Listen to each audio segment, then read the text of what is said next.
بسم الله والحمد لله والصلاة والسلام على رسول الله وعلى آله وصحبه ومن والاه. أهلا بكم إخواني في الحلقة 56 من شرح حديث عن النبي محمد صلى الله عليه وسلم من تخريج الإمامين بخاري ومسلم رحمهم الله تعالى. والحديث 56 يقول: عن ابن عمر رضي الله عنهما قال: سمعت رسول الله صلى الله عليه وسلم ينهى عن القزع. متفق عليه. العناوين المقترحة لهذا الحديث: حرمة القزع، أو من أحكام الحلاقة والتزين. راوي الكلمات الغريبة لهذا الحديث: القزع حلق هو حلق بعض الرأس وترك بعضه بفتح القاف والزاي، جمع قزعة، وهي القطعة من السحاب. وسمي شعر الرأس إذا حلق بعضه قزعا تشبها بالسحاب المتفرق.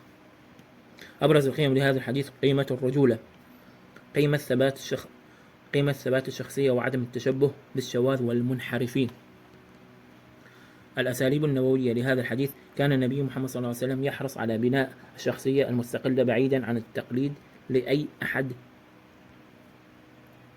أو أسلوب النهي عن الشيء المعروف المتداول دون تفصيل.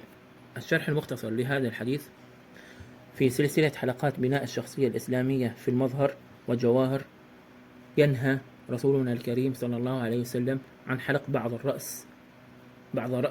بعض شعر الرأس وترك البعض الآخر في مشهد يظهر فيه التشبه بالكفار أو الشواذ، وكل ذلك لإثبات استقلالية الشخصية المسلمة وتفردها عن غيرها في الأمور كلها. قال ابن حجر رحمه الله في فتح الباري: واختلف في علة النهي، فقيل لكونه يشوه الخلقة، وقيل لأنه زي الشيطان، وقيل لأنه زي اليهود، وقد جاء هذا في رواية لأبي داود، والله تعالى أعلم. والسلام عليكم ورحمة الله تعالى وبركاته. نراكم في الدرس القادم بإذنه تعالى.